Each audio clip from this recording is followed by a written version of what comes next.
नमस्कार, मैं अनामिका आप सभी का हार्दिक अभिनंदन और स्वागत करती हूँ। काशी अर्थात वाराणसी, इससे कौन नहीं परिचित है। काशी के कण-कण को भगवान शंकर की मान्यता है। कहा जाता है कि यहाँ कण-कण में भगवान शिव विराजमान है। उसी काशी में कुछ ऐसे शिवलिंग हैं जिनकी कहानी 2000 साल से भी अधिक पुरानी है। एक ऐसे ही चमत्कारी शिवलिंग तिलभांडेश्वर महादेव का है। 2000 वर्ष पूर्व दक्षिण भारत के ऋषि विभांडक यहाँ आए। वह प्रतिदिन एक तिल बढ़ने वाले इस शिवलिंग को देखकर चकित हो गए। विश्वेश्वर महादेव अर्थात काशी विश्वनाथ मंदिर जाने की जगह उन्होंने यहीं रुककर वर्षों साधना की। कालांतर में शिवलिंग की प्रकृति और ऋषि के नाम को मिलाकर इनका नाम तिलभांडेश्वर किया गया। ऋषि श्रृंग के पिता विभांडक ऋषि केदारेश्वर के दर्शन के बाद आदि विश्वेश्वर के मंदिर जाने के लिए बढ़े।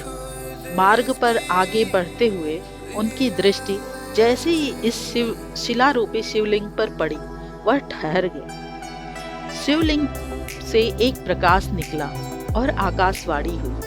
आकाशवाणी में कहा गया कि यह महाशिवलिंग कलयुग में भी तिल तिल प्रतिदिन बढ़ता रहेगा।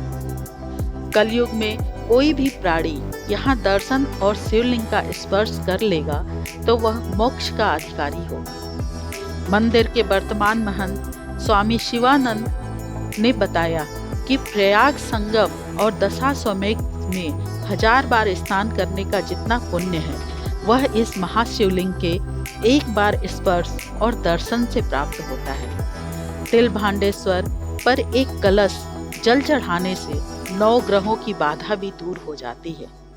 शनि का स्मरण करके तिल चढ़ाने से शनि की बाधा भी समाप्त हो जाती है। यह शिवलिंग जब प्रतिदिन बढ़ रहा था तो लोगों में बहुत चिंता व्याप्त हुई। फिर बहुत सारे ऋषि और साधु संतों ने मिलकर इस शिवलिंग की पूजा की, तपस्या की और ऐसी प्रार्थना की कि प्रतिदिन बढ़ने की बजाय भगवान साल में एक बार बढ़ें। और ऐसा ही होता है। कई वर्षों से यह शिवलिंग साल में एक तिल के बराबर बढ़ता है। इस शिवलिंग को तोड़ने का भी पहले कई बार प्रयास किया गया। पहली कोशिश अशोक सम्राट के समय में बौद्ध धर्म के प्रचार प्रसार के दौरान की गई। दूसरी कोशिश मुगलों के काल में की गई। मुगल आए और कोशिश किए शिवलिंग तोड़ने की, लेकिन वहां पे भौरों का झुंड आक्रमण करने वाली सेना पर टूट पड़ा और सेना को भागना पड़ा। इस प्रकार 2 बार मुगल वहां से लौट गए और उस शिवलिंग को नहीं तोड़ पाए। अंग्रेजों ने इसका परीक्षण किया। अंग्रेजों के जमाने में जब ये बात पता चली तो उन्हें यकीन नहीं हुआ। अंग्रेज किसी भी चमत्कार पे विश्वास नहीं रखते। करीब 250 साल पहले अंग्रेजों और काशी के प्रबुद्ध लोगों की कमेटी की देखरेख में परीक्षण किया गया। शिवलिंग पर एक नारा बांधकर गर्भगृह को 24 घंटे के लिए सील कर दिया गया।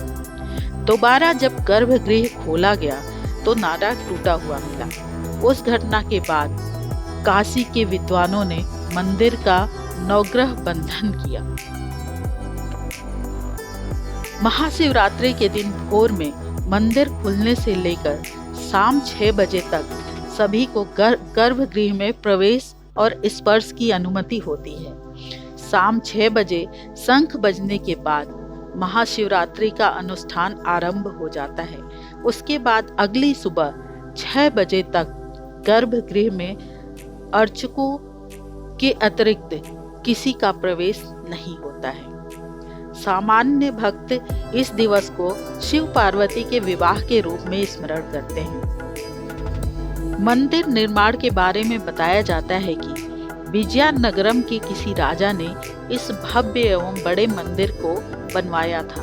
3 तल वाले इस मंदिर के मुख्य द्वार से अंदर जाने पर दाहिनी ओर नीचे गलियारे से जाने पर विभांडेश्वर शिवलिंग स्थित है। इस शिवलिंग के ऊपर तांबे की धातु चढ़ाई गई है। मान्यता के अनुसार विभांडेश्वर के दर्शन के उपरांत तिलभांडेश्वर का दर्शन करने पर सारी मनोकामना पूर्ण हो जाती है। वाराणसी एवं मलयाली संस्कृत के उत्कृष्ट स्वरूप वाले इस मंदिर में भगवान अयप्पा का भी मंदिर स्थित है, जिसकी दीवारों पर मलयाली भाषा में जानकारियां लिखी हुई हैं। इस मंदिर के आगे उस पर सीढ़ियां चढ़ने पर बाईं ओर स्थित है स्वयंभू शिवलिंग तिलभांडेश्वर। सुरक्षा की दृष्टि से गर्भगृह को लोहे की जाली से बंद कर दिया गया है। काशी के इस सबसे बड़े शिवलिंग को देखकर भक्त सहज ही आकर्षित हो जाते हैं। गर्भगृह की बाईं ओर की दीवार पर भोलेनाथ की योग दृष्टिड़ा मुद्रा में मूर्ति है। दाहिनी ओर दीवार पर भी शिवलिंग स्थापित है। वहीं गर्भगृह के दाहिनी ओर छोटे से मंदिर में मां पार्वती की दिव्य मूर्ति स्थापित है। इसी मंदिर के बगल में भी विशालकाय करीब 18 फीट ऊंचा शिव कोटि स्तूप भी है, जिसे आंध्र प्रदेश के भक्तों ने बनवाया है। इस स्तूप में वहां से आने वाले भक्त एक कागज पर शिव शिव 2 बार लिखकर डालते हैं। मंदिर के पुजारी के मुताबिक अब तक करीब 10 करोड़ से ज्यादा शिव शिव का नाम लिखकर भक्त स्तूप में डाल चुके हैं। तिलभांडेश्वर मंदिर में वर्ष भर में 4 बड़े आयोजन होते हैं। महाशिवरात्रि के दिन शिव के पंचमुखेश्वर रूप को, जो कि तांबे का बना हुआ है, तिलभांडेश्वर शिवलिंग के ऊपर रखा जाता है। पूरा दिन रहता है, जिससे दर्शन के लिए काफी संख्या में भक्त उमड़ते हैं। वहीं मकर संक्रांति वाले दिन बाबा का चंदन श्रृंगार किया जाता है। सावन महीने में मंदिर में रुद्राभिषेक होता है, जबकि दिवाली पर अन्नकूट का आयोजन किया जाता है। इस दौरान भजन कीर्तन का सांस्कृतिक कार्यक्रम भी होता है। मंदिर खुलने का समय सुबह 5 बजे से रात्रि 9:30 बजे तक है। वहीं दिन में 1 से 4 बजे के बीच गर्भगृह बंद रहता है। प्रतिदिन आरती सुबह 6 बजे होती है।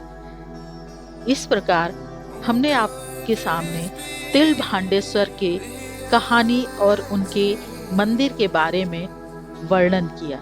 इसी के साथ मैं अपनी वाणी को विराम देती हूँ। जय सनातन, जय भारत।